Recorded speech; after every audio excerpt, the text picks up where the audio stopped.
व्याख्यान 2 कक्षा 9वीं विषय हिंदी उप विषय पाठ 10 वाक व पत्र लेखन।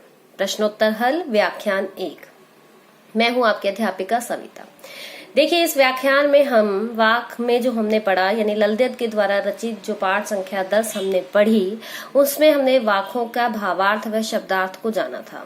उसमें ललदेद कवित्री ने हमें बताया था कि हमें बाहरी दिखावों में ध्यान नहीं देना है, प्रभु की भक्ति सच्चे मन से करनी है और प्रभु को अपने मन के अंदर ही खोजना है। आज उसी व्याख्यान को आगे बढ़ाते हुए हम उसी पर चर्चा करेंगे। वाक की संक्षिप्त जानकारी। ललदेद द्वारा रचित वाक जो कि कश्मीरी शैली में लिखे गए हैं, उनका हिंदी अनुवाद मीराकांत ने किया है। ये बात मैंने आपको कल भी समझाई थी कि कश्मीरी शैली में लिखे गए थे, लेकिन आज हमारे सामने जो भी सामग्री उपलब्ध है वो मीराकांत का अनुवाद है। पहले वाक में कवित्री ने ईश्वर प्राप्ति के सभी प्रयासों को निरर्थक माना है। कौन सा वाक था बेटा? पहला वाक है कि रस्सी कच्चे धागे की खींच रही मैं नाव, जाने कब सुन मेरी पुकार, करें देव भव सागर पार। पानी टपके कच्चे सकोरे, व्यर्थ प्रयास हो रहे मेरे, जी में उठती रह रहे हुक, घर जाने की चाह है गिरे। क्या कहा था कवित्री ने उसमें? कवित्री ने कहा था कि ये जो नाव है वो मेरा जीवन है और मैं अपने जीवन रूपी नाव को इन कच्चे रस्सी के धागों यानी रस्सी जो कच्चे धागों वाले अर्थात मेरा जो शरीर है, मैं अपने इस जीवन रूपी नाव को अपनी इन सांसों रूपी सांसें को कच्ची रस्सी के समान क्यों माना? क्योंकि वो नश्वर है, कभी भी नष्ट हो सकता है। हमें नहीं पता हमारा शरीर कब हमारा साथ छोड़ देगा, कब हमारे प्राण हमें छोड़कर चले जाएंगे। तो हमारे जो सांसें हैं वो नश्वर है, नष्ट होने वाली हैं। तो मैं अपनी इस जीवन रूपी नाव को कच्चे सांसों रूपी रस्सी के माध्यम से खींच रही हूँ। पता नहीं भगवान कब मेरी पुकार को सुनेंगे और मुझे संभव सागर से पार ले जाएंगे, अर्थात संसार रूपी सागर से पार ले जाएंगे। क्योंकि पानी टपके कच्चे सकोरे, क्योंकि मेरा जीवन तो वैसे ही बीतता जा रहा है जैसे कि मिट्टी के कच्चे बर्तन में रखा हुआ पानी धीरे धीरे बहकर समाप्त हो जाता है, उसी तरह मेरा जीवन भी एक दिन ऐसे ही समाप्त हो जाएगा। क्योंकि मैंने जो ईश्वर को प्राप्त करने के लिए प्रयास किए वो सब बेकार हो रहे हैं, उससे मुझे मुक्ति की प्राप्ति नहीं हो रही और जी में उठती रह रहे हुक और बार बार मेरे हृदय से यही आवाज आती है कि अब मुझे प्रभु भक्ति के घर प्राप्त कर लेना चाहिए, अर्थात प्रभु के घर चले जाना चाहिए। दूसरे वाक में आडंबरों पर तीखा प्रहार किया। क्या प्रहार किया? कि खा खा कर कुछ खाए पाएगा नहीं, न खाकर बनेगा अहंकारी, समखा तभी होगा संभावी, खुलेगी सांकल बंद द्वार की। क्या कहा था कवित्री ने? कवित्री ने कहा था कि अगर तू संसार के सुखों को भोगने में लगा रहा तो तुझे प्रभु भक्ति का मार्ग दिखाई नहीं देगा और तू सच्चे ज्ञान को प्राप्त करने का प्रयास नहीं करेगा। और अगर न खाकर बनेगा अहंकारी, अगर तू तपस्या करेगा, पूजा पाठ करेगा, हठ योग में लग जाएगा, साधनाओं में लग जाएगा तो तेरे अंदर अहंकार आ जाएगा। इसलिए सम खा यानी कि सम का अर्थ है इंद्रियों पर नियंत्रण करना, शमन करना उनका। क्योंकि मन जो है, हमारी जो 5 ज्ञान इंद्रियां हैं, 5 कर्म इंद्रियां हैं और 11वां हमारा मन है जो उसी के हाथों में है। हमारा मन बड़ा चंचल होता है। कई बार हम जहां बैठे होते हैं वहां बैठे बैठे हम पता नहीं कौन सी दिशा में चले जाते हैं, कौन से शहर में पहुंच जाते हैं। तो मन की जो गति है वो तेज है, तो उसको नियंत्रण में करने के लिए पहले इंद्रियों को नियंत्रण में करना होगा। और इसलिए कहा कि संभावी बन जाओ, कि अपनी इंद्रियों को जब तुम नियंत्रण में कर लोगे तो तुम संसार में रह करके उसके सुखों का भोग करने के साथ साथ सच्ची भक्ति भी कर पाओगे। और ऐसा करने से ही तुम्हारे मन का जो अहंकार है वो समाप्त हो जाएगा और प्रभु भक्ति का मार्ग जो बंद द्वार था, रास्ता जो बंद हो गया था प्रभु भक्ति के मार्ग का, वो उसकी जो सांकल है, उसकी जो जंजीर है, उसकी जो कुंडी है वो अपने आप ही खुल जाएगी। तीसरे वाक में उन्होंने सीधी राह पर चलने की सीख दी है कि आई सीधी राह से गई न सीधी राह, सूक्ष्म सेतु पर खड़ी रही बीत गया दिनहा, जेब टटोली कोड़ी न पाई, मांझी को तू क्या उतराई। क्या कहा था उन्होंने तीसरे वाक में? कि मेरा जन्म हुआ था, ईश्वर ने मुझे मनुष्य के रूप में जन्म दिया कि मैं इस संसार में रहकर ही मुक्ति को प्राप्त कर सकती थी, लेकिन मैंने प्रभु को प्राप्त करने का जो मार्ग था वो सही नहीं चुना और मेरा पूरा जीवन सुषुम्ना नाड़ी रूपी जो पुल था उससे पार होने की कोशिश मैंने की थी भवसागर से, लेकिन मैं उससे पार नहीं हो पाई क्योंकि इस तरह के हठ योग साधना करने से मुझे किसी भी तरह से भगवान की प्राप्ति नहीं हुई। और अंतिम समय में जब ईश्वर को सदकर्म सौंपने का समय आया, क्योंकि वो सदकर्म ही मुझे इस भवसागर से पार ले जा सकते थे, मुक्ति दिला सकते थे, लेकिन मेरे पास देने के लिए भगवान को कोई भी सदकर्म रूपी कोड़ी नहीं थी। उस मांझी को, उस ईश्वर को अब मैं क्या उतराई दूं। चौथे वाक्य में समाज में फैले हुए भेदभाव का विरोध कर ईश्वर को सर्वव्यापक मानते हुए आत्मज्ञान प्राप्त करने की सीख दी है। जो स्वयं को पहचानता है वह ईश्वर को पहचानता है कि थल थल में बसता है शिव ही भेद न कर क्या हिंदू मुसलमान, ज्ञानी है तो स्वयं को जान यही है साहिब से पहचान की प्रत्येक कण कण में ईश्वर का निवास है। हिंदू मुसलमान का भेद तुम क्यों करते हो? क्योंकि हर व्यक्ति के अंदर ईश्वर का वास है, हर कण कण में वास है, तो किसी में भी भेदभाव करके कुछ नहीं मिलेगा। अगर जानना है तो अपने अंदर की बात को जानो, अपने स्वयं को जानो, जहाँ ईश्वर का वास है। अगर तुम उसको जान जाओगे तो तुम्हारी ईश्वर से पहचान तुम्हारे हृदय में ही हो जाएगी। अब अभ्यास के प्रश्नोत्तरों पर आ जाते हैं। मैंने कल आपको गृह कार्य में 1 से 3 प्रश्नोत्तर लिखने के लिए दिए थे। अब आगे के प्रश्नोत्तर की चर्चा हम इसमें ही करेंगे और उसके बाद आगे के पत्र लेखन के विषय में पढ़ेंगे। चौथा प्रश्न है कि भाव स्पष्ट कीजिए कि जेब टटोली कोड़ी न पाई, कि जेब टटोली कोड़ी न पाई। और अगला है खा खा कर कुछ पाएगा नहीं, न खाकर बनेगा अहंकारी। कि जब कवित्री अंतिम समय में अपने कर्मों का हिसाब लगाकर देखती है तो उसके पास जो ईश्वर को देने के लिए सदकर्म तो है ही नहीं, उसका जीवन तो केवल बाहरी दिखावों से भरा हुआ है। उसने कहा ना कि जेब टटोली कोड़ी न पाई, मांझी को दूं क्या उतराई। जो मांझी यानी जो ईश्वर रूपी मांझी है, जो मेरी जीवन रूपी नाव को इस भवसागर से पार ले जाने वाला है, संसार रूपी सागर से पार ले जाने वाला है, उसे उतराई के रूप में, क्योंकि किराया देने के लिए मेरे पास तो कोई सदकर्म है ही नहीं। अगली में क्या कहा था कि खा खा कर कुछ पाएगा नहीं, न खाकर बनेगा अहंकारी। कि अगर तू संसार की वस्तुओं का भोग करने में लगा रहा तो ईश्वर तुझे प्राप्त नहीं होंगे। अगर तू पूजा पाठ व्रत तपस्या करेगा तो तुझ में अहंकार का भाव आ जाएगा और दोनों ही स्थितियों में तू ईश्वर से दूर रहेगा। अर्थात इस प्रकार के भोगों को भोगने में लगा रहेगा तो तुझे कभी भी ईश्वर की प्राप्ति नहीं होगी। और तू तपस्या हठ योग साधना करेगा तो भी तेरे मन के अंदर अहंकार हो जाएगा और दोनों स्थितियों में तू ईश्वर से दूर हो जाएगा। अगला प्रश्न है कि बंद द्वार की सांकल खोलने का कवित्री ने क्या उपाय बताया है। बंद द्वार की सांकल खोलने का कवित्री ने यह उपाय सुझाया है कि हमें समभावी बनना चाहिए, उससे पहले शमन करना चाहिए। सम खा यानी शमन कर देना चाहिए, अर्थात अपनी इंद्रियों को नियंत्रण में करना चाहिए। संभावी बनेंगे, अपनी इंद्रियों को नियंत्रित करके ही मुक्ति को प्राप्त करने का प्रयास करना चाहिए। जब ऐसा हो जाएगा तो हमारे मुक्ति भक्ति का जो मार्ग, जो द्वार बंद हो गया था अज्ञानता के कारण, वो अपने आप से खुल जाएगा। अगला प्रश्न है कि ईश्वर प्राप्ति के लिए बहुत से साधक हठयोग जैसी साधना भी करते हैं, लेकिन उससे भी लक्ष्य की प्राप्ति नहीं होती। ये भाव किन पंक्तियों में व्यक्त हुआ है? ये भाव निम्नलिखित पंक्तियों में व्यक्त हुआ है कि आई सीधी राह से गई न सीधी राह, सूक्ष्म सेतु पर खड़ी थी बीत गया दिन आहा, जेब टटोली कोड़ी न पाई, मांझी को दूं क्या उतराई। ये हमें क्या सीख दे रही है कि हमें सूक्ष्म सेतु का मतलब है सुषुम्ना नाड़ी का प्रयोग करना कुंडलिनी जागृत करने में, उसे अपना पुल आधार बनाने की कोशिश करना प्रभु भक्ति के लिए, लेकिन वो सब व्यर्थ है।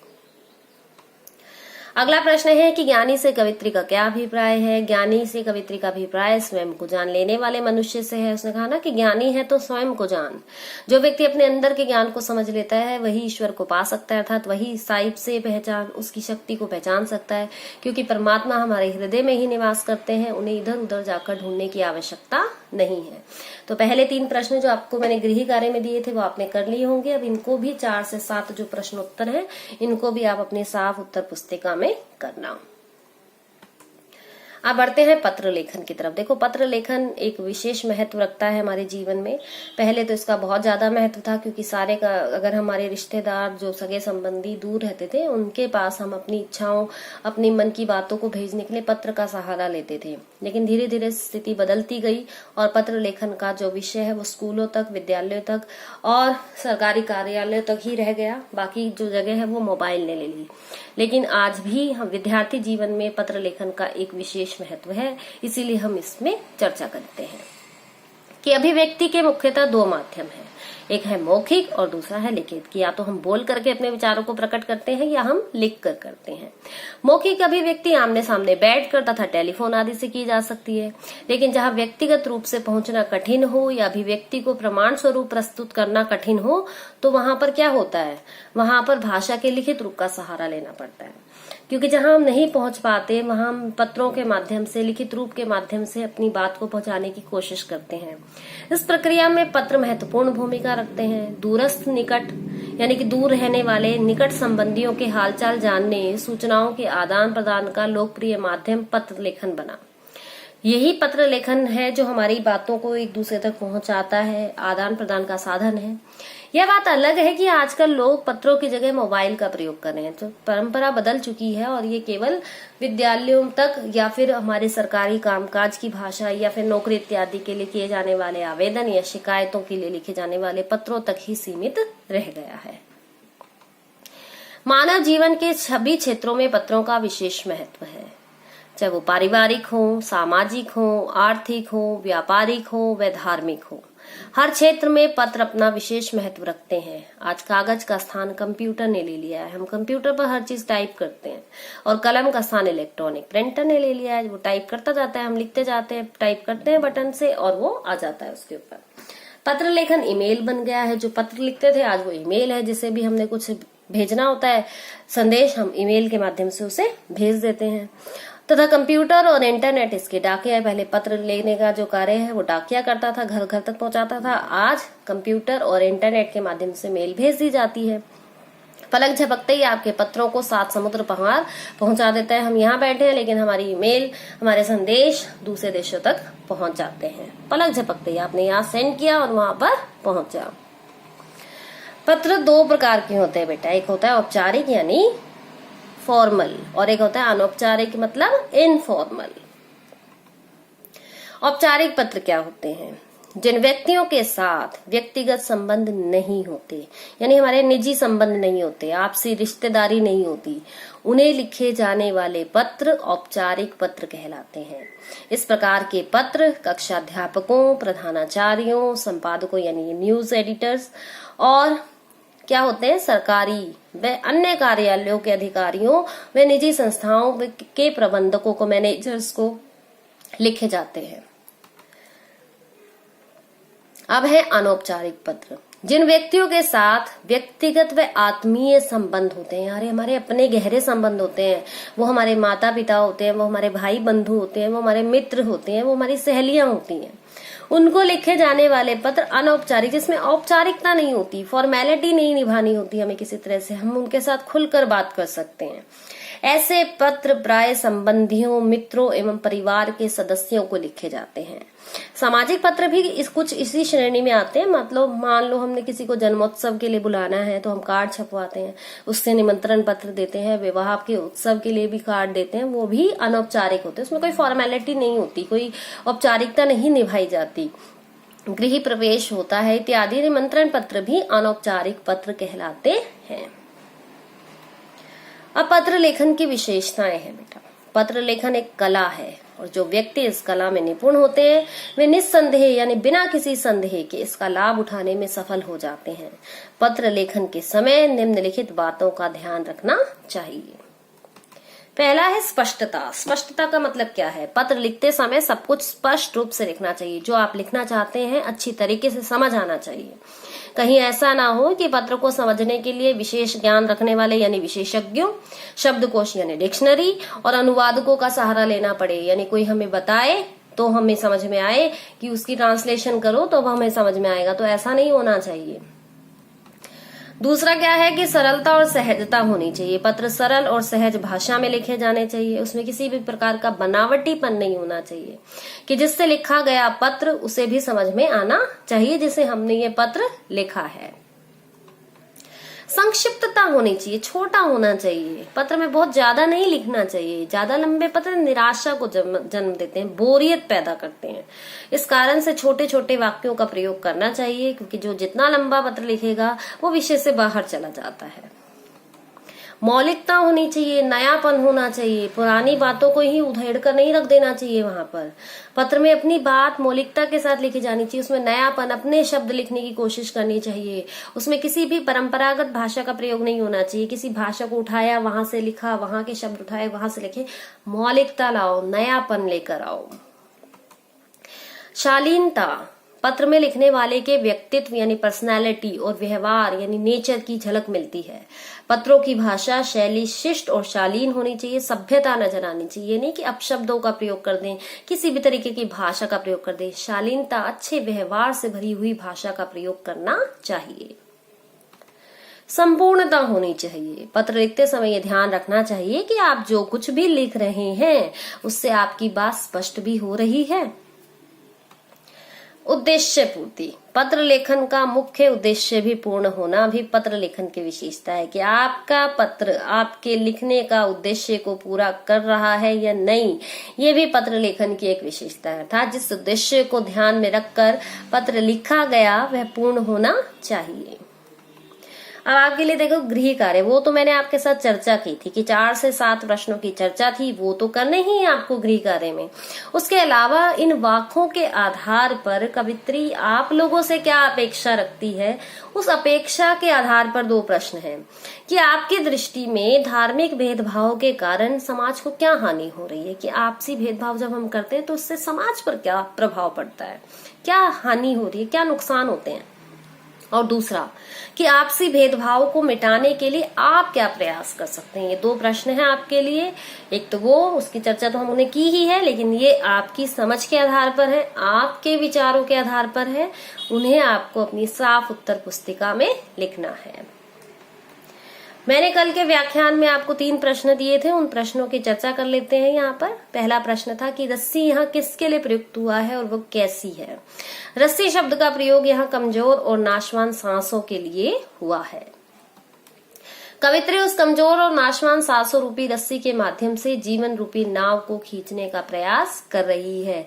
रस्सी का किसके लिए किया है उसने प्रयोग? सांसों रूपी रस्सी अर्थात सांसों के लिए किया है। और वो कैसी है? कमजोर है और नाशवान है।